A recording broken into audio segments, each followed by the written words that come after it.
ਸਤਿ ਸ਼੍ਰੀ ਅਕਾਲ। ਤੁਸੀਂ ਜੁੜੇ ਹੋਏ ਹੋ ਪੰਜਾਬੀ ਰੇਡੀਓ ਐਸਏ ਦੇ ਨਾਲ ਤੇ ਮੈਂ ਹਾਂ ਪ੍ਰਵੀਨ ਸ਼ਰਮਾ ਲੈ ਕੇ ਹਾਜ਼ਰ ਹਾਂ ਪ੍ਰੋਗਰਾਮ ਖਬਰ ਤੇ ਨਜ਼ਰ।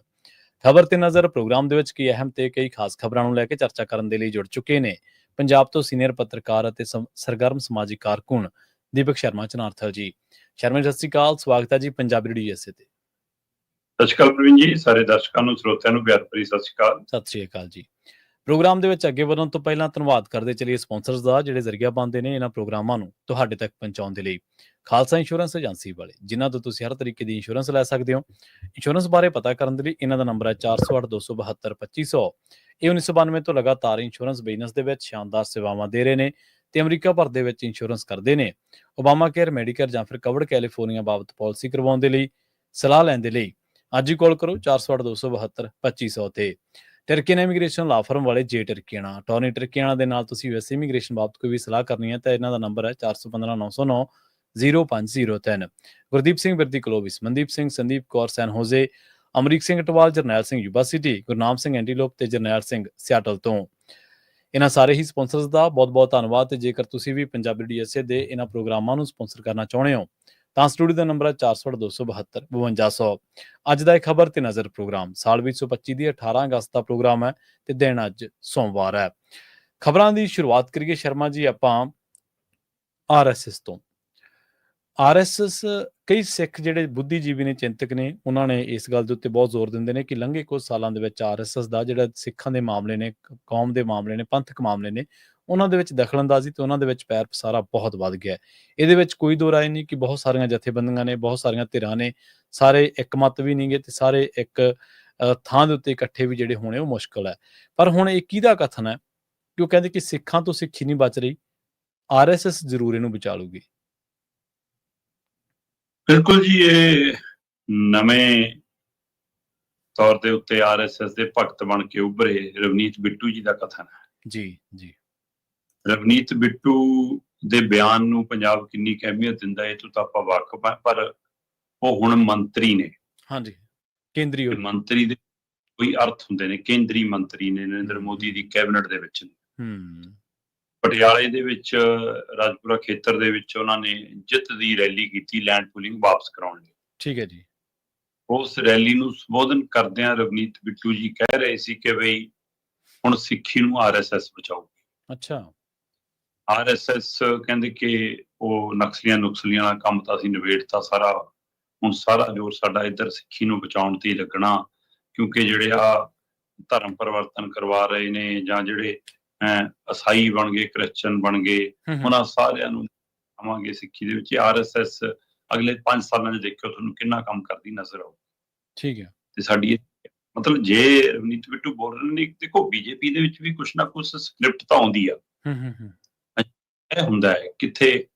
ਪਰ ਆਪਾਂ ਇਸ ਤੋਂ ਪਹਿਲਾਂ ਕਿ ਅੱਜ ਰਵਨੀਤ ਬਿੱਟੂ ਦਾ ਇਹ ਬਿਆਨ ਚਰਚਾ ਕਰ ਰਹੇ ਹਾਂ, ਸਰੋਤਿਆਂ ਦਰਸ਼ਕਾਂ ਨੂੰ ਯਾਦ ਹੋਣਾ ਕਿ ਹਫ਼ਤਾ ਖੰਡ ਪਹਿਲਾਂ ਹੀ ਆਪਾਂ ਗੱਲ ਕੀਤੀ ਸੀ ਕਿ ਬੀਜੇਪੀ ਨੇ ਇਸ ਵਾਰ ਆਪਣੀ ਸਟ੍ਰੈਟਜੀ ਪੰਜਾਬ 'ਚ ਬਦਲੀ ਹੈ। ਜੀ ਸਹੀ ਹੈ।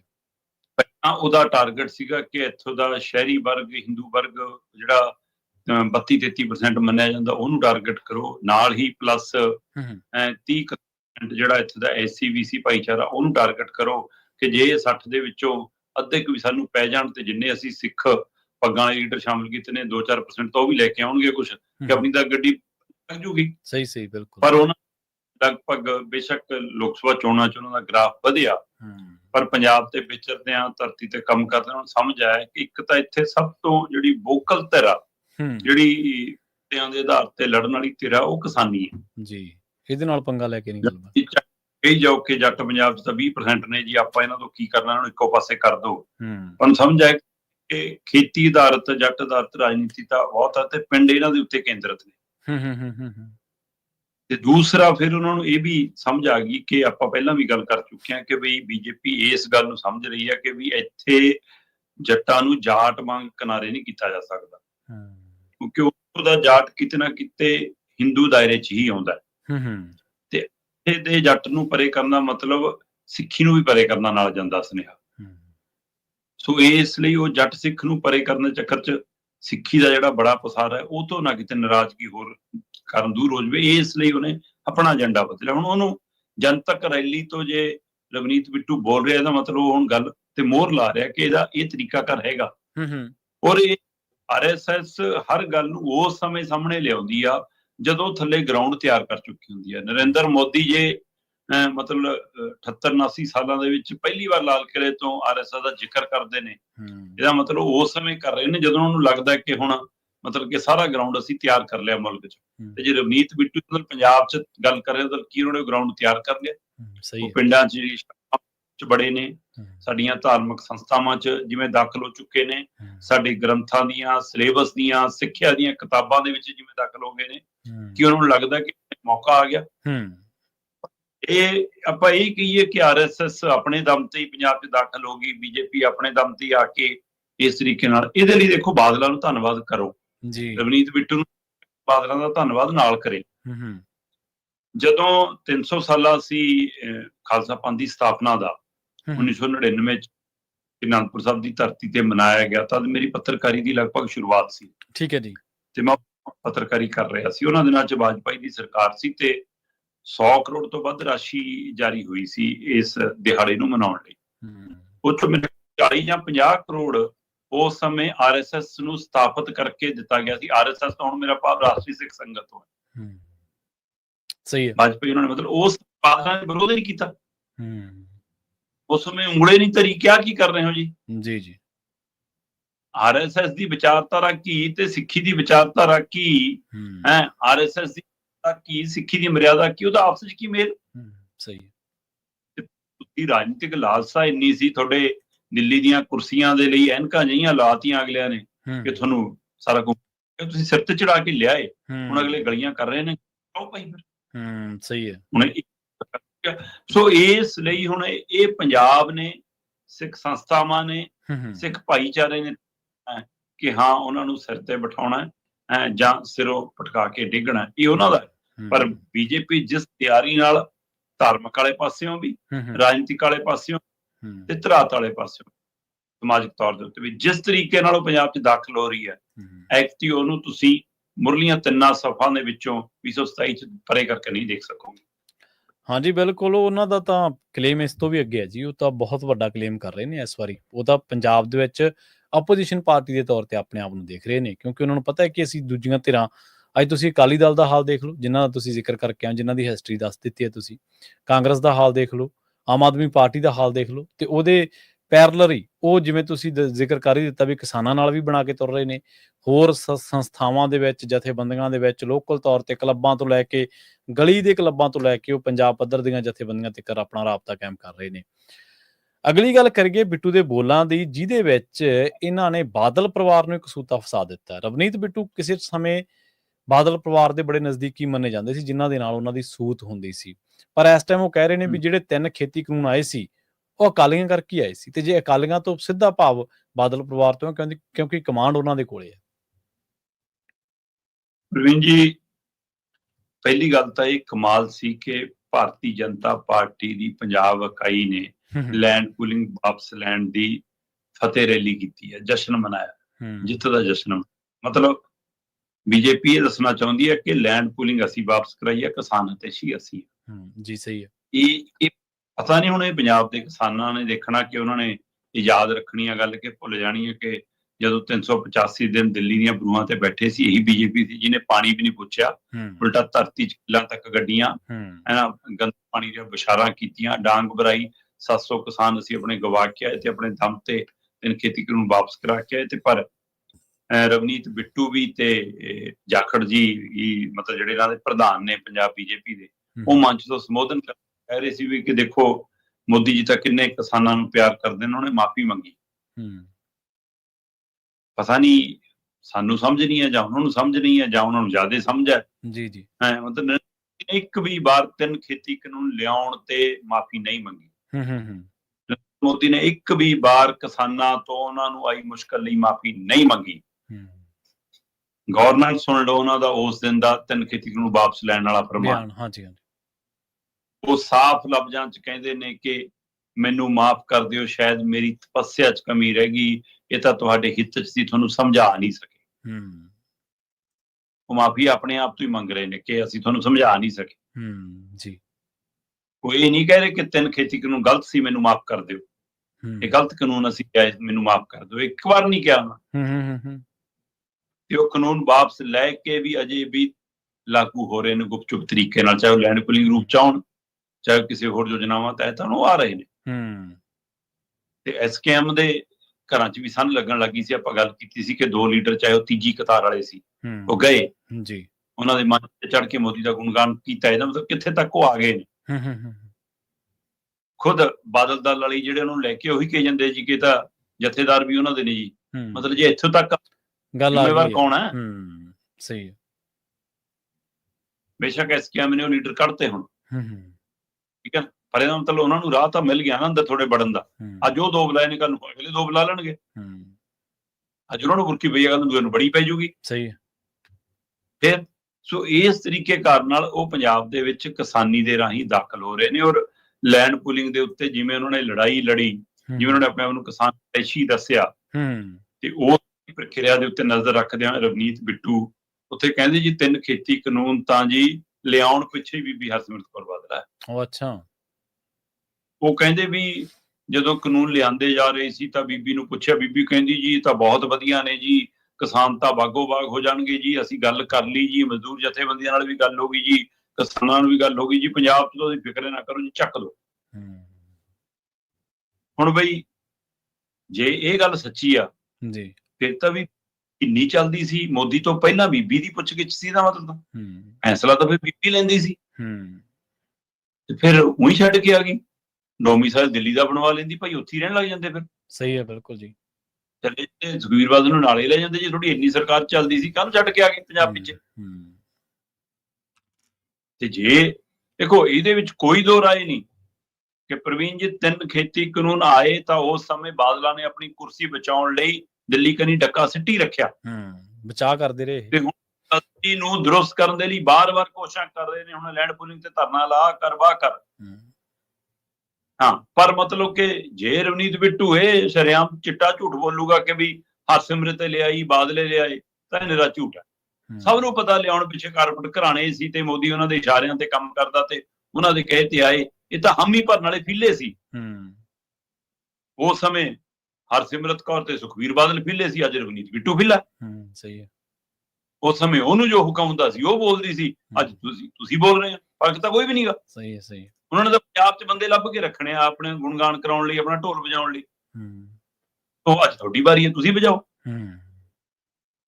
ਤੇ ਪਰ ਮੈਨੂੰ ਨਹੀਂ ਲੱਗਦਾ ਕਿ ਇਸ ਮਸਲੇ ਤੇ ਅਕਾਲੀ ਦਲ ਬਾਦਲ ਕੋਈ ਖੁੱਲ ਕੇ ਰਿਐਕਟ ਕਰ ਸਕਦਾ ਜੀ। ਮਾੜਾ ਮੋਟਾ ਬੋਲ ਦੂ ਸੱਜਿਓਂ ਖੱਬਿਓਂ ਕੋਈ, ਪਰ ਉਵੇਂ ਨਹੀਂ ਕਰ ਸਕਦੇ, ਕਿਉਂਕਿ ਉਹਨਾਂ ਨੂੰ ਲੱਗਦਾ ਕਿ ਕੱਲ ਨੂੰ ਜਾ ਕੇ ਤਾਂ ਉੱਥੇ ਬਹਿਣਾ।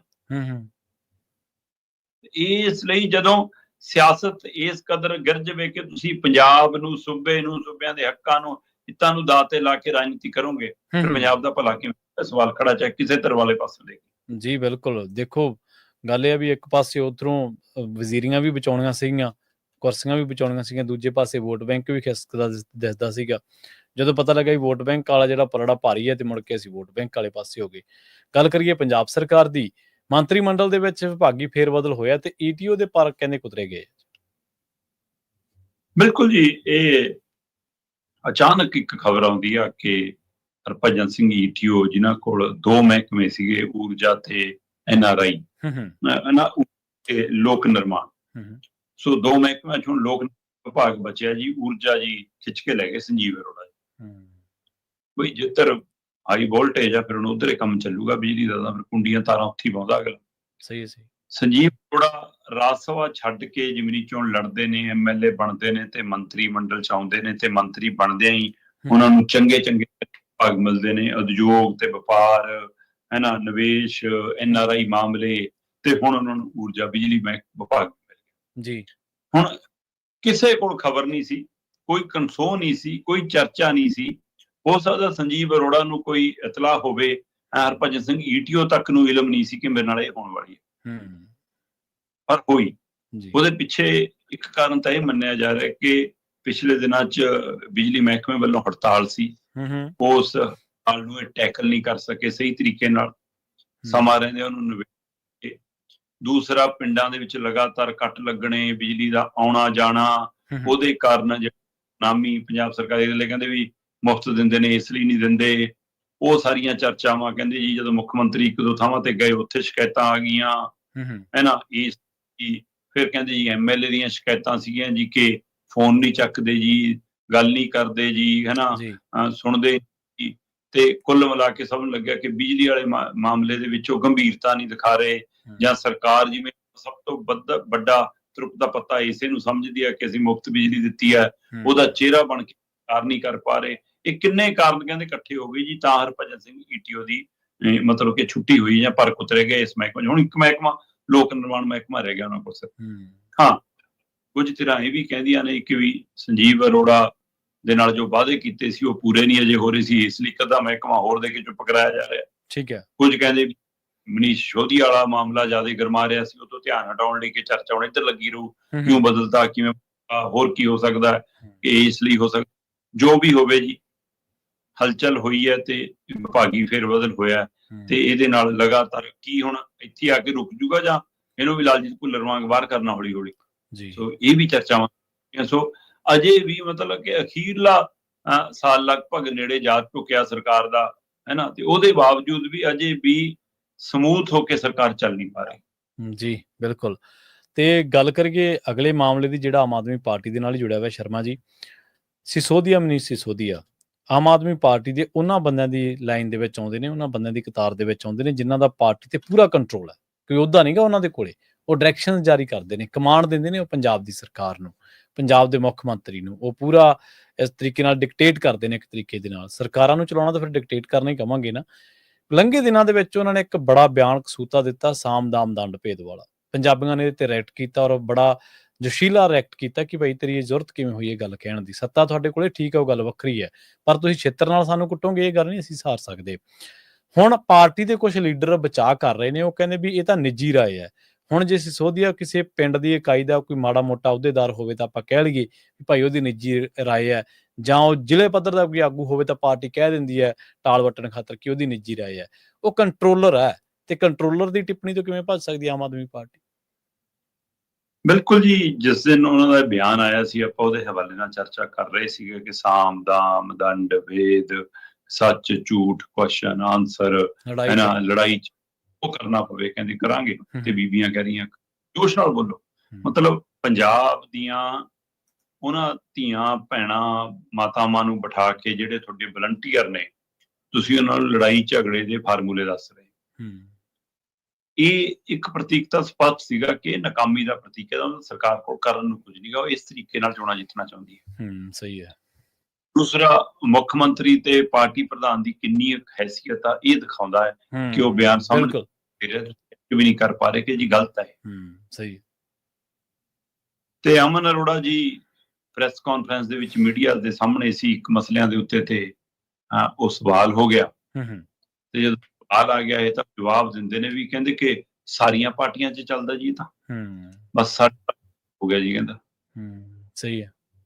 ਮਤਲਬ ਇਹਦਾ ਮਤਲਬ ਜੇ ਅੰਦਰ ਚੱਲਦਾ ਹੈ ਤੇ ਤੁਹਾਡੀ ਅੰਦਰੂਨੀ ਰਣਨੀਤੀ ਸੀ, ਤੇ ਤੁਹਾਡੇ ਦਿਮਾਗ ਕਦਰ ਘਰ ਕਰ ਗਈ ਇਹ ਰਣਨੀਤੀ, ਤੇ ਤੁਸੀਂ ਜੀਭ ਤੇ ਆਉਣ ਲੱਗ ਪਈ ਜੀ। ਸਹੀ ਹੈ।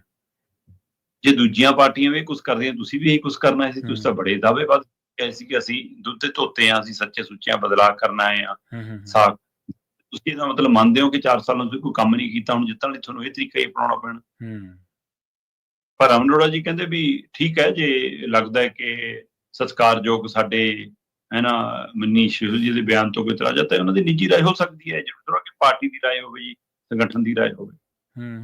ਬਈ ਮਨੀਸ਼ ਸਿਸੋਦੀਆ ਜੀ ਮਤਲਬ ਕਿ ਆਪਣੇ ਕੋਠੇ ਤੇ ਖੜ ਕੇ ਬੋਲ ਰਹੇ ਸੀ ਜੀ। ਸਹੀ ਹੈ। ਆਪਣੇ ਕਰ ਰਹੇ ਸੀ, ਆਪਣੇ ਟੱਬਰ 'ਚ ਕਿਸੇ ਚੁਟਕਲੇ ਸੁਣਾ ਰਹੇ ਸੀ, ਕੋਈ ਆਪਣੇ ਮਿੱਤਰ ਬੈਠੇ ਗੱਲ ਕਰ ਰਹੇ ਸੀ, ਜਿਹੜੀ ਨਿੱਜੀ ਰਾਏ ਹੈ। ਤੁਹਾਡਾ ਟ੍ਰੇਨਿੰਗ ਕੈਂਪ ਸੀ। ਸਹੀ ਹੈ। ਟ੍ਰੇਨਿੰਗ ਕੈਂਪ 'ਚ ਮੁੱਖ ਟ੍ਰੇਨਰ ਹੈ ਉਹ, ਤੇ ਪਾਰਟੀ ਦਾ ਦੂਜੇ ਨੰਬਰ ਦਾ ਲੀਡਰ ਹੈ। ਮਤਲਬ ਪੰਜਾਬ ਦੇ ਵਿੱਚ ਜਦੋਂ ਸੰਜੇ ਸਿੰਘ ਤੇ ਦੁਰਗੇਸ਼ ਪਾਠਕ ਖਿਲਾਫ ਭਰੋਸਾ ਹੋਇਆ, ਤੁਸੀਂ ਭਜਾਤੇ। ਸਹੀ ਹੈ। ਲੋਕ ਕਿਹੜਾ ਸੀਗਾ ਤੁਹਾਡਾ ਫਿਰ ਮਤਲਬ ਕਿ ਨਾ ਰਾਘਵ ਚੱਡਾ, ਉਹ ਤੋਂ ਔਖੇ ਹੋਣ ਲੱਗੇ, ਕਿਨਾਰੇ ਕਰਤਾ ਉਹਨੂੰ। ਫਿਰ ਸੰਦੀਪ ਪਾਠਕ ਤੋਂ ਲੋਕਾਂ ਨੂੰ ਤਕਲੀਫ ਹੋਣ ਲੱਗੀ ਤਾਂ ਅਸੀਂ ਭਜਾ ਲਿਆ ਉਹਨੂੰ, ਹੈ ਨਾ। ਹੁਣ ਲੀਗ 'ਚ 3 ਬੈਠੇ ਨੇ, ਵਿਭਵ ਕੁਮਾਰ, ਸਤਿੰਦਰ ਜੈਨ, ਉਹ ਤੋਂ ਬਾਅਦ ਮਨੀਸ਼ ਸਿਸੋਦੀਆ ਤੇ ਕੇਜਰੀਵਾਲ, 4 ਨੇ। ਚਾਰਾਂ 'ਚ ਸਤਿੰਦਰ ਜੈਨ ਸਿੱਧਾ ਨਹੀਂ ਜ਼ਿਆਦਾ ਦਿਖਦਾ, ਵਿਭਵ ਕੁਮਾਰ ਸੀਐਮ ਹਾਊਸ ਤੋਂ ਹੀ ਚਲਾ ਰਿਹਾ ਸਾਰਾ ਕੁਝ ਸਹੀ ਹੈ, ਬਿਲਕੁਲ ਜੀ, ਬਿਲਕੁਲ। ਤੇ ਲੈ ਦੇ ਕੇ ਜੇ ਸਭ ਤੋਂ ਵੱਧ ਕੋਈ ਦਿਖਦੇ ਨੇ ਤਾਂ ਮਨੀਸ਼ ਸਿਸੋਦੀਆ ਤੇ ਕੇਜਰੀਵਾਲ ਨੇ। ਜੇ ਇਹੀ ਦੋਏ ਤੋਂ ਉੱਪਰ ਤਾਂ ਕੁਝ ਹੈ ਨਹੀਂਗਾ ਨਾ, ਫਿਰ ਜਾਂ ਤਾਂ ਇਹ ਦੋਏ ਭਜਾ ਦੋ ਤੇ ਫਿਰ ਪੰਜਾਬ ਸੈੱਟ ਹੋ ਜਾਊਗਾ। ਸਹੀ ਹੈ। ਕੀ ਮੁੱਖ ਮੰਤਰੀ ਜਾਨ ਹੈ ਇਹ ਗੱਲ ਕਹਿਣ ਦੀ ਕਿ ਨਾ ਆਇਓ ਭਾਈ ਮੈਂ ਆਪ ਚਲਾਉਂਗਾ ਜੀ? ਕੀ ਪਾਰਟੀ ਦੇ ਪ੍ਰਧਾਨ ਚ ਜਾਨ ਹੈ ਕਹਿਣ ਦੀ ਕਿ ਪਾਰਟੀ ਦੇ ਵਿੱਚ ਦਖਲ ਨਾ ਦਿਓ ਜੀ, ਅਸੀਂ ਆਪ ਟ੍ਰੇਨਿੰਗ ਦੇ ਲਾਂਗੇ, ਇਹ ਪੰਜਾਬ ਦੀ ਤਸੀਲ ਹੈ? ਕਹਿ ਸਕਦੇ ਹੋ ਇਹ ਗੱਲ? ਸਹੀ। ਜਾਂ ਤੁਸੀਂ ਕਹੋ ਕਿ ਮਨੀਸ਼ ਸਿਸੋਦੀਆ ਨੂੰ ਮਾਫੀ ਮੰਗਣੀ ਚਾਹੀਦੀ ਹੈ ਜੀ, ਜਾਂ ਤੁਸੀਂ ਕਹੋ ਕਿ ਉਹਦੇ ਬਿਹਾਫ ਤੇ ਮੈਂ ਮਾਫੀ ਮੰਗ ਰਿਹਾ ਜੀ, ਗਲਤ ਬੋਲ ਹੋ ਗਿਆ ਸਾਤੋਂ। ਤੁਸੀਂ ਤਾਂ ਗਲਤ ਵੀ ਮੰਨਣ ਨੂੰ ਤਿਆਰ ਨਹੀਂ, ਪਰਦਿਆਪੋਸ਼ੀ ਕਰੀ ਜਾਂਦੇ। ਜੇ ਇੰਨਾ ਹੀ ਹੈ ਵੋਟਾਂ ਦੀ ਸਿਆਸਤ ਲਈ ਉਹ ਡਰਾਮਾ ਕਰਦੇ ਝੂਠ, ਇਹ ਤਾਂ ਕਹਿੰਦੇ ਜੀ ਕਿ ਜਵਾਨ ਫਿਸਲ ਗਈ। ਤੁਸੀਂ ਇਹ ਵੀ ਗੱਲ ਕਹਿਣ ਨੂੰ ਤਿਆਰ ਨਹੀਂ, ਕਹਿੰਦੇ ਜੀ ਨਿੱਜੀ ਰਾਏ, ਮਤਲਬ ਰਾਏ ਹੈਗੀ ਆ ਤੁਹਾਡੀ, ਇਹ ਰਾਏ ਤਾਂ ਹੈਗੀ, ਸਹੀ। ਇਹਦੇ ਕੀ ਆ, ਇਹਦਾ ਮਤਲਬ ਤੁਸੀਂ ਇਸ ਏਜੰਡੇ ਤੇ ਅੱਗੇ ਵਧੋਗੇ। ਇਹ ਪੰਜਾਬ ਨੇ ਹੁਣ ਤੈਅ ਕਰਨਾ ਜੀ ਕਿ ਉਹਨੇ ਇਹਨਾਂ ਨੂੰ ਕਿਵੇਂ ਲੈਣਾ ਕਿਵੇਂ ਨਹੀਂ। ਮਤਲਬ ਸਾਰੇ ਪਾਸੇ ਸਾਨੂੰ ਹਨੇਰਾ ਹਨੇਰਾ ਜੀ ਦਿਖਦਾ। ਕਿਸੇ ਰਾਜਨੀਤੀ ਪਾਰਟੀ ਵੱਲ ਝਾਤ ਮਾਰ ਕੇ ਦੇਖ ਲਓ, ਪੰਜਾਬ ਹਿਤੈਸ਼ੀ, ਪੰਜਾਬ ਹਿਤਕਾਰੀ, ਪੰਜਾਬ ਦੇ ਮੁੱਦਿਆਂ ਦੇ ਉੱਤੇ ਕੋਈ ਵੀ ਰਾਜਨੀਤੀ ਕਰਦੀ ਨਜ਼ਰ ਨਹੀਂ ਆਉਂਦੀ। ਸਾਰੀਆਂ 227 ਦੀ ਰਾਜਨੀਤੀ ਕਰਦੀ ਨਜ਼ਰ ਆਉਂਦੀ। ਜੀ ਬਿਲਕੁਲ, ਬਿਲਕੁਲ। ਤੇ ਆਪਾਂ ਜਾਂਦੇ ਗੱਲ ਕਰੀਏ ਵੋਟ ਅਧਿਕਾਰ ਯਾਤਰਾ ਦੀ। ਕਹਿੰਦੇ ਇਹਦੀ ਚਰਚਾ ਚੱਲ ਪਈ ਹੈ ਦੇਸ਼ ਭਰ ਦੇ ਵਿੱਚ ਤੇ ਚੋਣ ਕਮਿਸ਼ਨ ਕੋਲੇ ਜਵਾਬ ਹੀ ਹੈ ਨਹੀਂਗਾ ਜੀ। ਦੇਖੋ, ਇੱਕ ਪਾਸੇ ਤਾਂ ਵੋਟ ਸੁਧਾਈ ਦੇ ਮਾਮਲੇ ਦੇ ਵਿੱਚ ਹੈ ਨਾ, ਜਿਹੜਾ ਮਤਲਬ ਕਿ SIR ਜਿਹੜਾ ਉੱਥੇ ਹੋ ਰਿਹਾ ਬਿਹਾਰ ਦੇ ਵਿੱਚ, ਉਸ ਫਾਰਮੂਲੇ ਨੂੰ ਚੋਣ ਨੇ ਪੂਰੇ ਮੁਲਕ 'ਚ ਲਾਗੂ ਕਰਨਾ ਹੈ, ਉਹ ਮਾਮਲਾ ਪੂਰਾ ਚਰਚਾ ਹੈ। ਦੂਸਰੇ ਪਾਸੇ ਚੋਣ ਚੋਰੀ ਦਾ, ਵੋਟ ਚੋਰੀ ਦਾ ਜਿਸ ਤਰ੍ਹਾਂ ਦੇ ਅੰਕੜੇ ਪੇਸ਼ ਕਰਕੇ ਹੈ ਨਾ ਵਿਰੋਧੀ ਧਿਰ ਦੇ ਲੀਡਰ ਨੇ ਘੇਰਨ ਦੀ ਕੋਸ਼ਿਸ਼ ਕੀਤੀ, ਚੋਣ ਕਮਿਸ਼ਨ ਕੋਲ ਉਹਦਾ ਜਵਾਬ ਨਹੀਂ ਮਿਲੇ।